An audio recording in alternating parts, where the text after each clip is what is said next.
Assalamualaikum warahmatullahi wabarakatuh. Kami dari kelompok 6 akan mempresentasikan hasil dari laporan analisis emiten kami. Kami dari kelompok 6 yang beranggotakan yang pertama Muhammad Zikri Fajar, yang kedua Teddy Hardiansyah, yang ketiga Fahrezi Desnanda, kemudian ada Fadilah Kamil, Prodi Sayana, dan saya sendiri Vina Argatalia. Eh, Kami akan membacakan sejarah VT Indofood CBP Sukses Makmur TBK dan Indofood CBP Sukses Makmur. Selanjutnya akan dibacakan oleh teman saya Zikri. Kepada Zikri dipersilahkan. Baik, untuk dari sejarah dari PT Indofood sendiri, PT Indofood CBP Sukses Makmur Tbk merupakan salah satu perusahaan mie instan dan makanan olahan terkemuka di Indonesia yang menjadi salah satu cabang perusahaan yang dimiliki oleh Salim Group.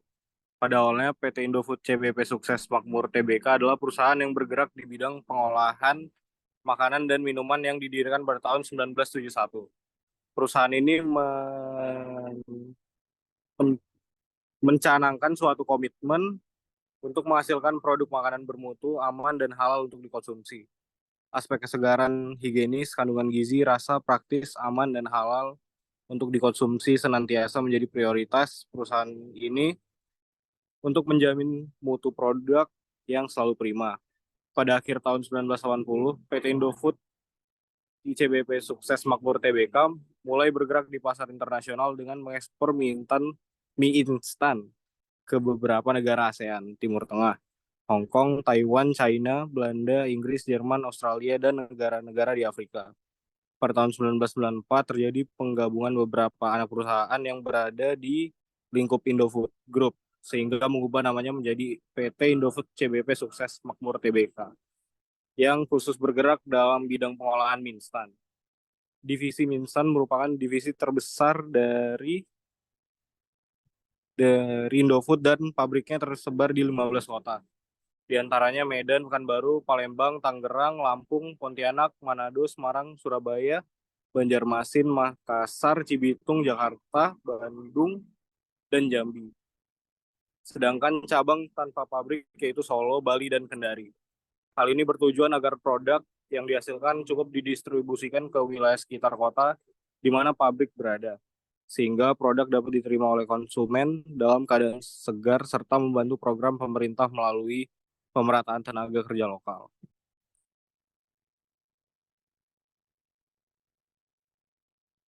Produk yang dihasilkan ke-15 pabrik tersebut telah terstandarisasi secara menyeluruh. Di antaranya bahan baku, parameter proses, mesin atau peralatan, manpower, dan barang jadi. Standarisasi yang berlaku di semua pabrik tersebut telah disertifikasi oleh SGS melalui sertifikasi International Standard Operation atau ISO, termasuk PT Indofood CBP Sukses Makmur Tbk. Selain itu, PT Indofood CBP Sukses Makmur Tbk juga memiliki sertifikat hazard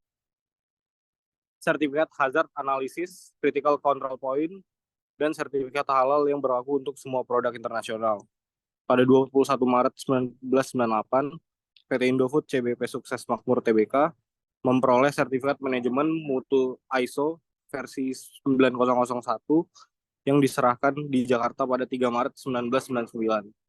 Kemudian pada 5 Februari 2004, PT Indofood CBP Sukses Makmur Tbk diperoleh sertifikasi ISO 9001/2000 dari Badan Akreditasi SGS International of Indonesia.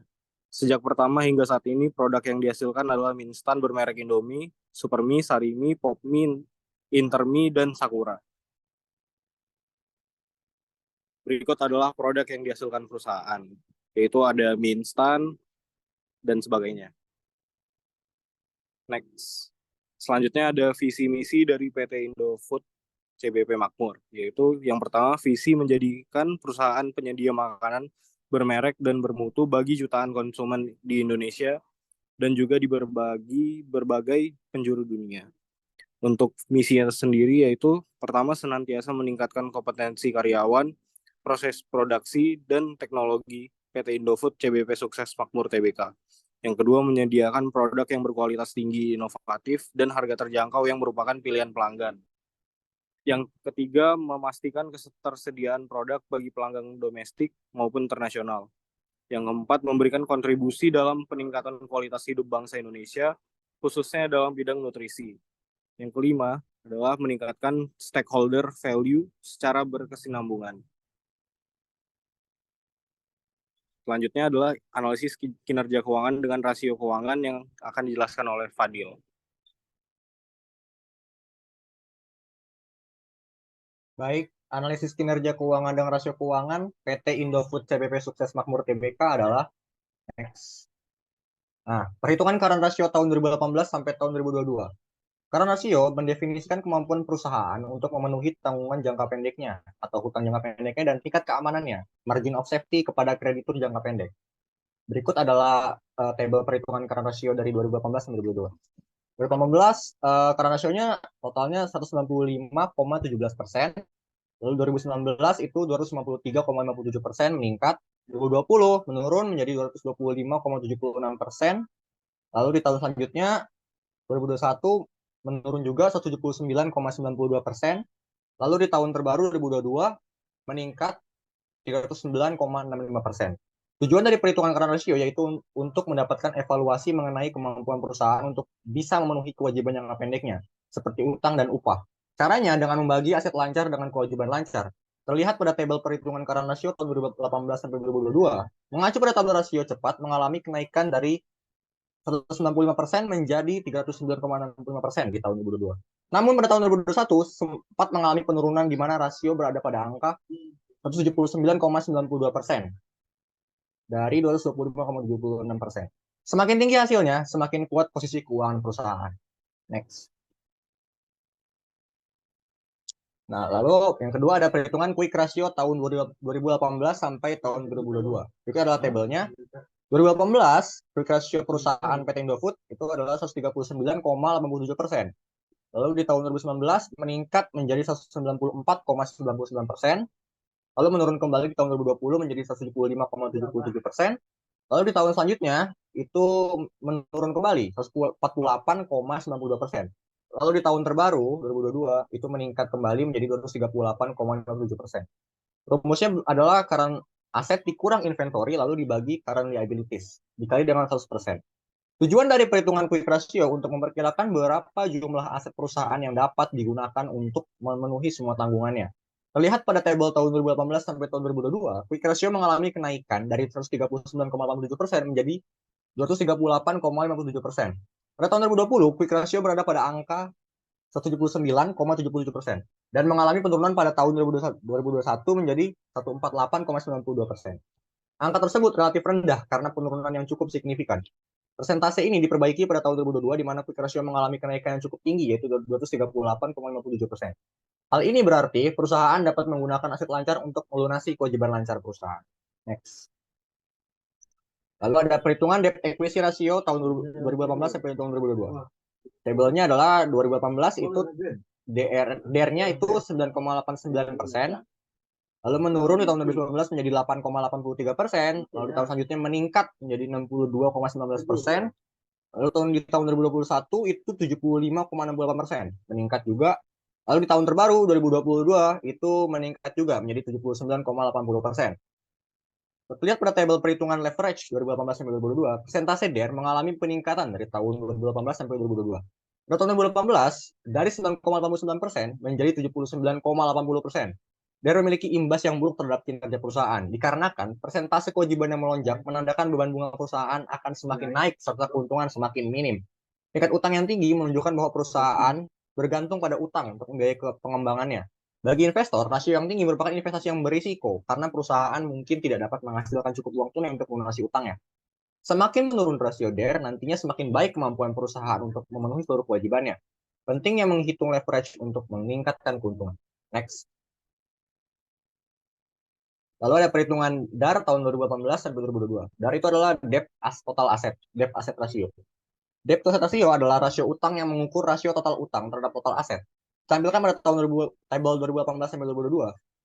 Pada tahun 2018, DAR itu totalnya 6,53%, lalu 2019 itu 6,09%, 2020 meningkat menjadi 30,44%, Lalu 2021 meningkat juga menjadi 35,23%. Lalu di tahun terbaru 2022 meningkat menjadi 39,75%. Pada tahun 2022, DAR korporasi menjadi 39,75%. Hal ini menunjukkan bahwa rasio hutang terhadap aset atau DAR yang lebih tinggi berarti lebih banyak leverage yang digunakan untuk berinvestasi pada aset untuk menghasilkan keuntungan bagi perusahaan. Next. Perhitungan return on investment tahun 2018 sampai 2022.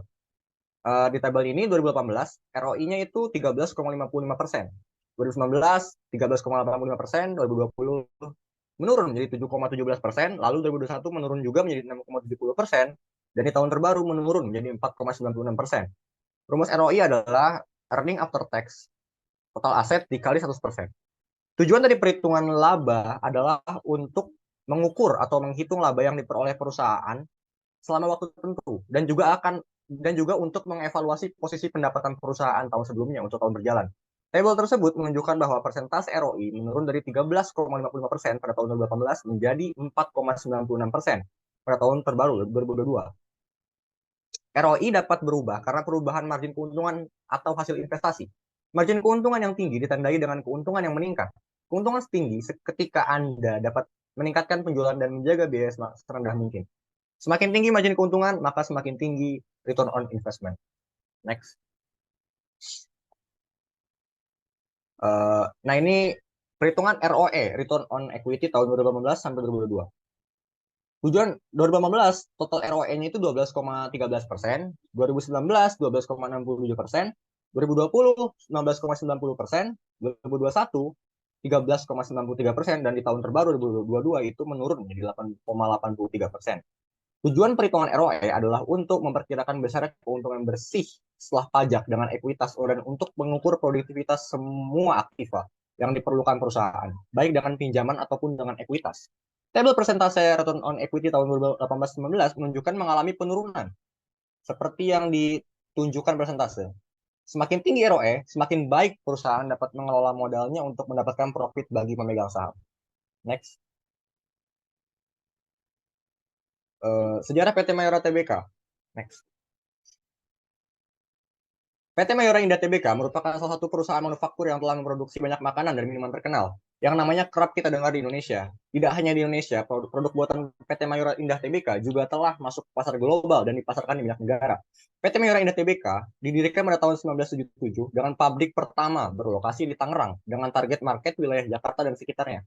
Setelah mampu memenuhi pasar Indonesia, Perseroan melakukan penawaran umum perdana dan menjadi perusahaan publik pada tahun 1990 dengan target market konsumen dari ASEAN. Kemudian melebarkan pangsa pasarnya ke negara-negara di Asia. Saat ini produk Perseroan telah tersebar di 5 benua di dunia.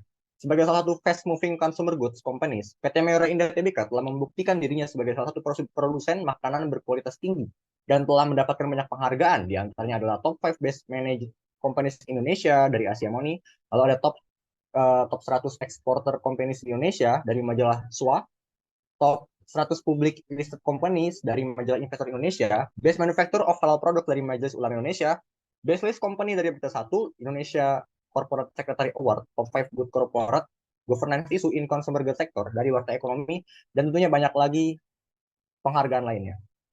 Baik, cukup dari saya. Selanjutnya akan dilanjutkan oleh Pak Rezi Desnanda.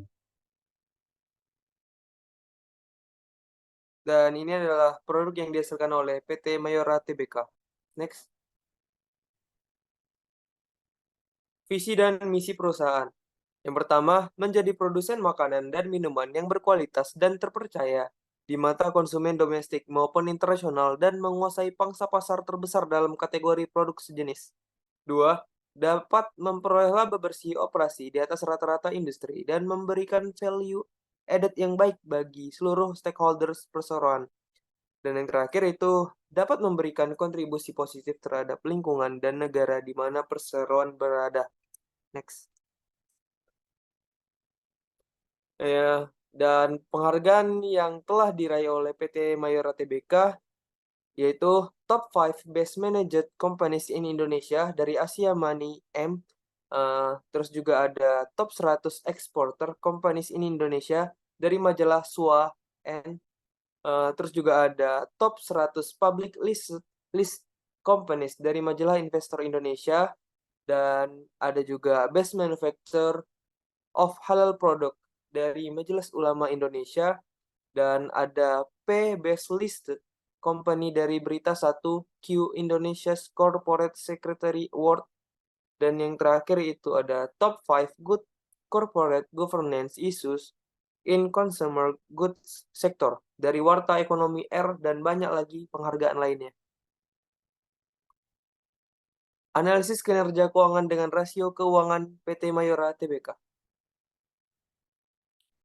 Perhitungan current ratio tahun 2018 sampai 2022 yang pertama itu 2018 sebesar 2,65% dan 2019 itu mengalami peningkatan sebesar 3,44% dan pada tahun 2020 itu juga meningkat sebesar 3,69% dan 2021 itu menurun ke 2,33%, dan untuk terakhir itu 2022 itu juga mengalami peningkatan 2,62%.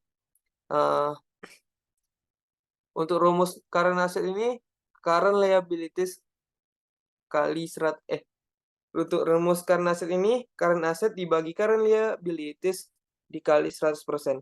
Tujuan dari perhitungan current ratio yaitu untuk mendapatkan evaluasi mengenai kemampuan perusahaan untuk bisa memenuhi kewajiban jangka pendeknya, seperti utang dan upah.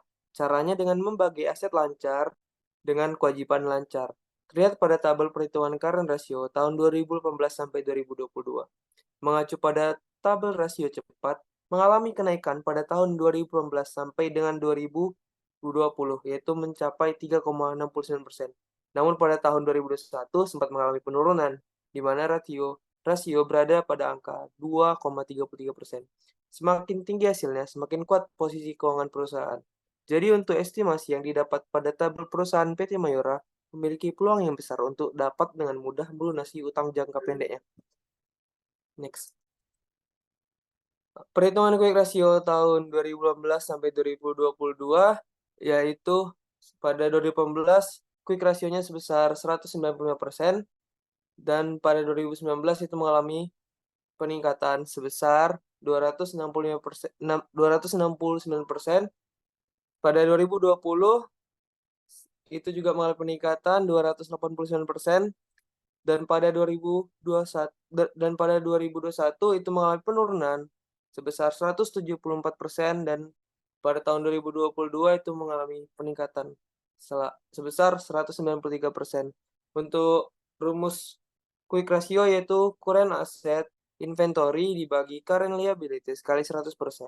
Dari hasil perhitungan tersebut dapat diketahui bahwa kinerja keuangan PT Mayora Indah Tbk periode 2018 sampai 2021 untuk quick ratio sudah baik karena rata-rata selama 4 tahun yaitu 231,544 memenuhi nilai standar quick ratio yaitu 1,5 kali.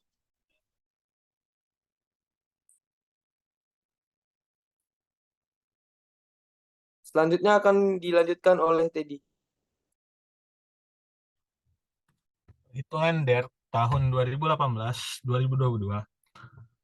Untuk di tahun 2018, DER-nya itu 106%. Terus untuk di tahun 2019 itu 92%. 2020 75%, 2021 75%, dan 2022 menurun jadi 74%. Untuk rumus perhitungan DER sendiri itu total debt, total equity dikali 100. Leverage ditetapkan untuk menunjukkan keunggulan perusahaan untuk memakai aktiva atau dana yang termasuk dalam beban tetap, fixed cost, asset, or funds, yang dapat memperbesar persentase pendapatan atau return oleh pemilik perusahaan. Terlihat pada tabel perhitungan leverage tahun 2018 sampai 2022, persentase DER mengalami penurunan secara berkala selama 5 tahun terakhir. Kondisi ini menunjukkan bahwa sebagian besar kebutuhan dari ekuitas perusahaan dipenuhi dari utang perusahaan. Next. Perhitungan DAR tahun 2018-2022. Untuk 2018 sebesar 51%, 2019 sebesar 48%, 2020 dan 2021 sebesar 43%, dan 2022 menurun menjadi 42%. Untuk rumus perhitungan DAR sendiri, total debt total aset dikali 100%. Debt to asset ratio adalah rasio hutang yang mengukur rasio total hutang terhadap total aset ditampilkan pada tabel 2018-2022.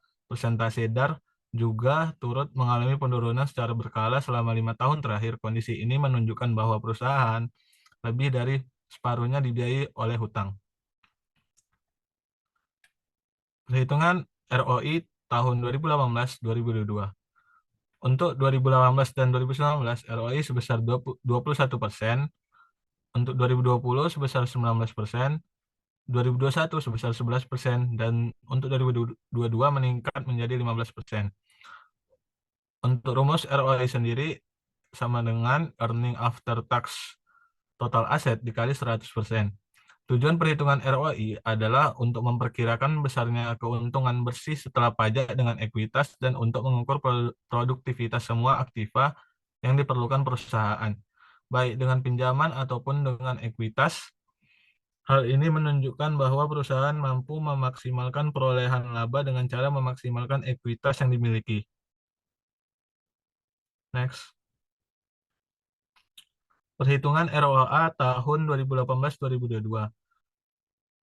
Di tahun 2018, sebesar 10%, di tahun 2019 sebesar 11%, dan 2020 sebesar 11%, di tahun 2021 dan 2022 sebesar 9%.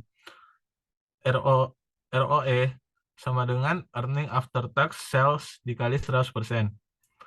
Tujuan dari perhitungan laba adalah untuk mengukur atau menghitung laba yang diperoleh perusahaan selama waktu tertentu dan juga untuk mengevaluasi posisi pendapatan perusahaan tahun sebelumnya untuk tahun berjalan. Dari hasil ROA pada tahun 2018 ke 2019 mengalami penurunan 1%, pada tahun 2018-2019 mengalami penurunan lagi 1%, dan pada tahun 2020-2022 mengalami penurunan lagi 2%. Apabila dilihat dari rata-rata persentase ROA PT Mayora Indah selama 4 tahun adalah 9,36 atau 3,6%, maka perusahaan memiliki kinerja yang baik karena sudah memenuhi standar nilai RO yaitu 30%. Tetapi karena mengalami penurunan, maka perusahaan harus lebih efektif lagi dalam menghasilkan laba. PT Garuda Food Putrajaya Tbk. Sejarah PT Garuda Food Putra Putri Jaya Tbk yang dikenal dengan kode saham GOOD adalah salah satu perusahaan makanan dan minuman terkemuka di Indonesia. Perusahaan ini didirikan pada tahun 1979 dan berkantor pusat di Jakarta, Indonesia. Garuda Food terkenal karena produk-produk makanan dan minuman berkualitas tinggi yang mencakup berbagai kategori seperti kacang-kacangan, makanan ringan, minuman, dan makanan kemasan. Visi misi untuk visinya itu yaitu memuaskan konsumen melalui produk makanan dan minuman yang inovatif. Untuk misinya, kami adalah perusahaan yang membawa perubahan dengan menciptakan nilai tambah bagi masyarakat berdasarkan prinsip saling menumbuh kembangkan. Next. Produk dan merek.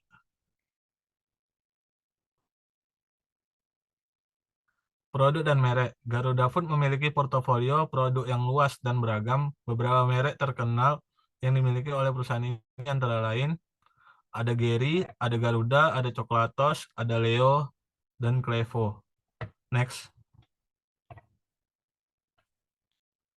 Sebagai perusahaan yang terkemuka di industri makanan dan minuman, Garuda Food telah meraih sejumlah penghargaan bergengsi. Beberapa penghargaan yang diterima oleh perusahaan ini antara lain Top Brand Award, Indonesia Best Brand Award, Indonesia Most Admired Companies atau IMAC, Green Proper, dan masih banyak yang lainnya. Next.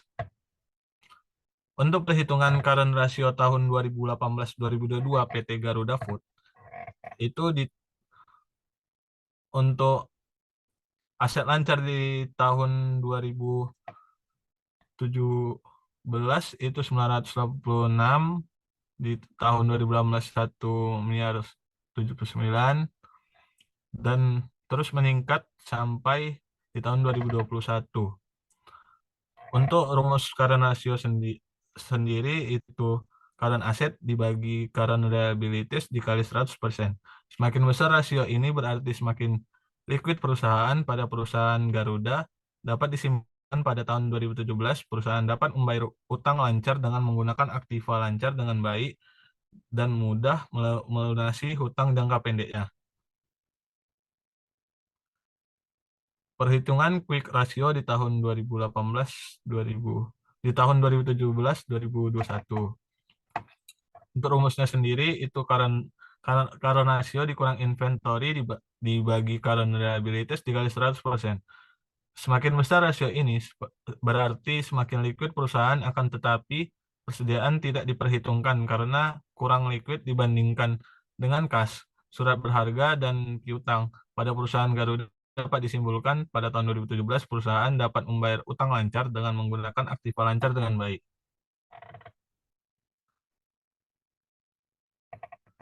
Perhitungan dari tahun 2018, tahun 2019 sampai 2022. Berikut perhitungannya. Untuk di tahun 2019 itu DER-nya sebesar 518,31% dan meningkat di tahun 2020 meningkat 655,32%. Di tahun 2021 menurun menjadi 2017% dan terus menurun di tahun 2022 sebesar 118. Untuk rumus DER sendiri itu total debt total equity dikali 100. Dengan kata lain, setiap $1 dari ekuitas perusahaan akan menjamin $655.000,32 utang. Semakin tinggi nilai DER, semakin besar perusahaan menggunakan utang dibandingkan modal yang dimiliki. Dapat dilihat bahwa Garuda memiliki utang lebih besar pada tahun 2020. Perhitungan DAR tahun 2018 sampai 2022. Berikut perhitungannya. Itu untuk rumusnya sendiri, DAR sama dengan total debt total aset dikali 100%. Setiap $1 dari aset perusahaan akan menjamin $184,95 utang. Semakin kecil nilai DAR, semakin sedikit utang yang digunakan perusahaan untuk memperoleh aset. Dalam tabel dapat dilihat bahwa tahun 2020 rasio hutang terhadap aset tinggi. Hal ini menunjukkan porsi penggunaan utang dalam membiayai investasi pada aktiva. Tahun 2021 semakin besar sehingga resiko keuangan perusahaan terus meningkat. Perhitungan ROI tahun 2018-2022. Untuk ROI di tahun 2017 itu 11,59, 2018 meningkat jadi 20,92, 2019 20,54, 2020 23,86, 2021 30,60%. Rumus ROI sendiri earning after tax total aset dikali 100%. Semakin tinggi rasio, semakin efisien penggunaan modal sendiri yang dilakukan oleh pihak manajemen perusahaan. Pada perusahaan Garuda dapat disimpulkan bahwa pada tahun 2020 perusahaan menggunakan modal sendiri secara efisien.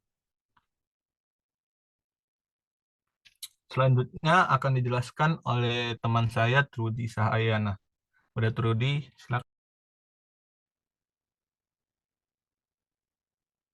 Berikutnya ialah perhitungan ROA tahun 2018 hingga 2022.